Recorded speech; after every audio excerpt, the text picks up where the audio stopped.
सामनामध्ये भूमिका आहे, पण असंही म्हटलं जाते की बीसीसीआयचा खेळाडूंवर ही मॅच खेळण्यासाठी दबाव होता असं मला वाटतं सुनील गावस्कर पण बोलले. आणि एकूणच भारतीय जनता पक्ष, मी त्याला बोगस जनता पार्टी म्हणतो, यांचं देशभक्तीचं हे ढोंग उघडं पडलेलं आहे. आमच्यावरती घराणेशाहीचे आरोप करताना अमित शहाचा मुलगा जय शहा ह्याच्या हट्टापायी देशाची प्रतिमा आणि देशभक्तीचा चुराडा करणारं हे सरकार आहे. हे ढोंग आणि हे ढोंगी यांचं आता सगळं बिंग आता फुटलेलं आहे. म्हणजे खरंच लाज वाटते. एक कणखरपणा दाखवायला पाहिजे होता. नाही खेळणार, काय झालं असता फरक? एशिया कप आम्ही नाही खेळणार. कारण मी गेल्या वेळेला आपल्याशी बोललो होतो तेव्हाही मी हा मुद्दा अधोरेखित केला होता, तो परत आज बोलतोय. पहलगामच्या हल्ल्यानंतर आपल्या पंतप्रधानांनी जगभरामध्ये सर्व पक्षांच्या प्रतिनिधींचं शिष्टमंडळ ही पाठवली. तुम्ही नेमकं तिकडे काय सांगितलं? आतंकवादाच्या विरुद्ध आहे. कोण करते तुमच्याकडे आतंकवाद? पाकिस्तान करते. आणि आपण बघितलं असेल की सगळी शिष्टमंडळं जाऊन आली. त्यांनी तिकडे काय सांगितलं, त्यांना तिकडे काय प्रतिसाद मिळाला याच्याबद्दल कोणालाही काही सांगितलं गेलेलं नाही. महत्त्वाचा मुद्दा की तिकडे तुम्ही काय सांगितलं? पाकिस्तान आतंकवाद करतोय आमच्या देशात असं जर का सांगितलं असेल आणि तसं असावं अशी आमची एक कल्पना आहे, तर जगातली इतर राष्ट्र हे आपल्या हिंदुस्थानच्या पाठी उभी का नाही राहिली? आणि त्याचं उत्तर आता तुम्हाला मिळेल की ज्या तोंडाने आपण सांगितलं की आमच्या देशामध्ये पाकिस्तान दहशतवाद फैलावतो आहे, दहशतवाद करतो आहे, आमच्या नागरिकांचे निष्पाप निरपराध नागरिकांची तो बळी घेतो आहे, हे सांगितल्यानंतर 1 महिना 2 महिन्या 4 महिन्यामध्ये तुम्ही सगळं काही विसरून त्या पाकिस्तानबरोबर क्रिकेट खेळणार असाल तर जग तुम्हाला हाच प्रश्न विचारेल की एकदा नक्की ठरवा ना की तुम्ही पाकिस्तानचे मित्र आहात की शत्रू आहात. आणि जर का शत्रू असाल तर सगळे संबंध तोडा, मग आम्ही तुमच्या मागे उभे राहतो. नाहीतर आम्ही त्या पाकिस्तानच्या विरुद्ध उभं राहायचं आणि तुम्हीच पाकिस्तानकडे जाऊन केक खाऊ द्यायचा. ही परराष्ट्र नीती ही काय देशाला तारक आहे असं मला वाटत नाही, घातक आहे देशासाठी. नाही, पण सर काही प्रतिक्रिया अशाही उमटल्या की शिवसेनेचे देशाभिमानाचं ढोंग आहे, किंवा काहींनी असंही म्हटलं की ज्यांचं शेंदूर उडालेलं आहे त्यांनी भाषा करू नये. त्यांना मी काही किंमत देत नाही. कारण अशी बकवास करणारे लोकही खूप असतात. त्यांना त्यांचा बकवास करून द्या. कारण त्यांना देशभक्ती म्हणजे काय हेच माहिती नाहीये. त्यांना फक्त खुर्ची भक्ती माहिती आहे, शहा भक्ती माहिती आहे, मोदी भक्ती माहिती आहे. त्यांनी देश वगैरे हा तर शब्दही उच्चारू नये. एकदम मी तर म्हणेन फडतूस माणसं आहेत. कोण मला माहिती नाही, पण कोणी असले तरी ते फडतूस आहेत. सर, राज्यामध्ये गेल्या काही दिवसांपासून सतत पाऊस पडतोय, शेतीचं नुकसान झालं आहे, अनेक शेतकऱ्यांची घरं देखील उद्ध्वस्त झाले, तरी देखील सरकार अजूनही शेतकऱ्यांच्या प्रश्नाकडे दुर्लक्ष करते. हा अतिशय महत्त्वाचा विषय आहे. कारण अतिवृष्टी होते आहे, ढगफुटी होते आहे सगळीकडे. आता हे माझे ग्रामीण भागातलेच आमदार आणि खासदार आहेत.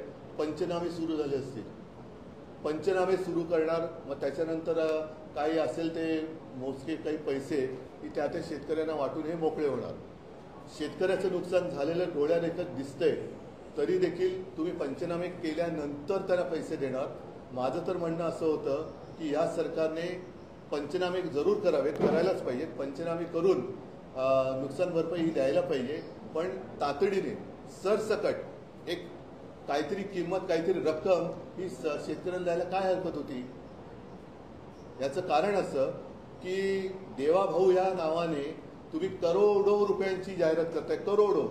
त्याचा पंचनामा कोण करणार की पैसे आले कुठून, पैसे दिले कोणी, कशासाठी जाहिरात केली? छत्रपती शिवाजी महाराजांना हार किंवा त्यांच्या चरणी फुलं वाहताना जाहिरात करायची, ती करोडो रुपये म्हणजे किती कोटी असतील. अजूनही त्याचे होर्डिंग आहेत. तुमच्या सगळ्या चॅनलवरती त्या जाहिराती होत्या. सगळ्या वृत्तपत्रात सामना सोडून, म्हणजे ही काय माझी पोटदुखी नाही, पण जाहिराती होत्या. हे करोडो रुपये तुम्ही एका दिवसासाठी आणि एका माणसासाठी जर का उधळत असाल तर ते करोडो रुपये माझ्या शेतकऱ्यांना तुम्ही प्रथम प्राथमिक मदत म्हणून दिली असती तर काय झालं असतं, काय बिघडलं असतं? म्हणजे तुमच्याकडे पैसे आहेत, कर्ज काढून तुम्ही दिवाळी साजरी करताय म्हणते ते मी हे म्हणतोय की काय गरज काय होती त्या जाहिरातीची? ही एवढी जाहिरात केली. परत सांगतो की करोडो रुपये तुम्ही स्वतःच्या जाहिरातीसाठी खर्च केलेत.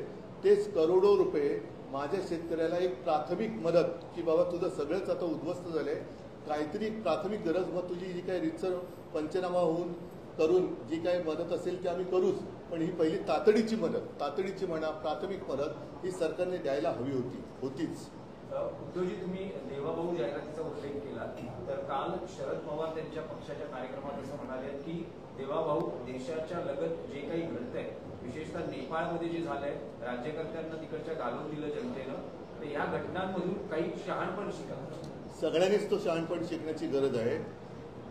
केवळ आपल्या मुख्यमंत्र्यांनी नाही तर पंतप्रधानांनी सुद्धा आपल्या आजूबाजूला बघायला पाहिजे.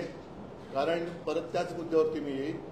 बांगलादेशीयांना आम्ही हाकलून देणार, त्याच बांगलादेशांबरोबर तुम्ही क्रिकेट खेळताय. त्याच बांगलादेशमध्ये जेव्हा बंड झालं तेव्हा इथे बांगलादेशी चले जेव्हा म्हणतात आणि बांगलादेशच्या परच्युत पंतप्रधानांना राष्ट्रपतींना तुम्ही इकडे सहारा देताय. आता नेपाळमध्ये हे घडलं, पाकिस्तान तर कारवाई करतोच आहे, चीन तर टपून बसलेलाच आहे. मग तुमचं नेमकं आहे चालले तरी काय? कारण सर्वसामान्य माणूस हाच शेवटी क्रांती करत असतो, नेते नाही करत, सर्वसामान्य माणूस करतो. त्याच्यामुळे हे जे काही धडे आहेत, पुढच्याच हेच मागचा शहाणा ही आपल्याकडे म्हण आहे, या सगळ्या राज्यकर्त्यांनी लक्ष द्यायला. सर, आपण जर पाहिलं तर आता काही जे शिंदेकडे गेलेले नगरसेवक आहेत ते पुन्हा आपल्या पक्षामध्ये येण्यासाठी इच्छुक आहे, त्यांच्यासाठी तुम्ही काय तुम्ही त्यांना घेणार आहात परत का काही दिसेल, येत्या काही दिवसात दिसेल. पंतप्रधान नरेंद्र मोदींचा वाढदिवस आहे, बघा, मोदी 75चे होत आहे, 75चे होत आहे आणि हा वाढदिवस अत्यंत महत्वाचा आहे. कारण त्यांनी घोषणा केल्या होत्या. बघा, माझे कोणी काही दुश्मन नाहीये. पंतप्रधान मोदी सुद्धा माझे काही दुश्मन नाहीत. ते मला मानत असतील, मी त्यांना दुश्मन मानत नाही. राजकारण आहे, पण ज्या पद्धतीने ते शिवसेना खतम करायला निघाले हे राजकारण सहन कोणी करू शकत नाही. आणि तरी देखील त्यांच्या मनात पाप जरी असलं तर मी मात्र त्यांना शुभेच्छा देतो की लवकरात लवकर आपल्याला नाही म्हणजे सगळ्या गोष्टीचं आकलन व्हावं आणि चांगला कारभार जे काय आता पुढची काही वर्ष त्याच्यात करावं. 75चे होता आहेत, काही भूतकाळात घोषणा केल्या होत्या RSS अशा भूतकाळामध्ये बऱ्याच काही आता अशा आठवणही करून दिली होती. भूतकाळामध्ये अनेक त्यांनी गोष्टी केल्या होत्या. त्या सगळ्या घोषणांची भूतं आता त्यांच्या मानगुटीवर बसले. शेतकऱ्यांची कर्जमाफी ते बोलले होते, 15 लाख रुपये येणार होते, स्मार्ट सिटी बोलले होते. या सगळ्या भूतकाळातल्या घोषणांची भूतं ही आता त्यांच्या आजचे दिन आहेंगे. त्या भूतकाळाच्या घोषणांची भूतही त्यांच्या मानगुटीवरती आता बसली. उद्धवजी, एकच प्रश्न आहे की तुम्ही गेल्या आठवड्यात मनसे अध्यक्ष राज ठाकरेंना भेटला, जवळपास 2.5 तास तुम्ही एकत्र होता.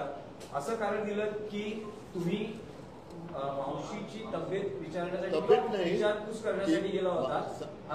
आता तुमचा नेमका काय प्रॉब्लेम काय? गेलो तरी प्रॉब्लेम, नाही गेलो तरी प्रॉब्लेम हा आहे की दोन आता मी गणपती एकमेकांना भेटतात, राजकीय चर्चा होते. आता गणपतीला मी गेलो होतो, त्यांनी बोलवलं, माझ्या वाढदिवसाला तो आला होता.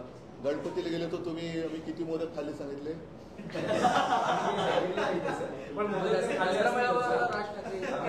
दसरा मेळाव्यामध्ये राज ठाकरे थांबा एक एक. तर मी साहजिकच आहे, मावशी त्यावेळेला ती बोलली होती की असंच येत राहा, येऊन भेट.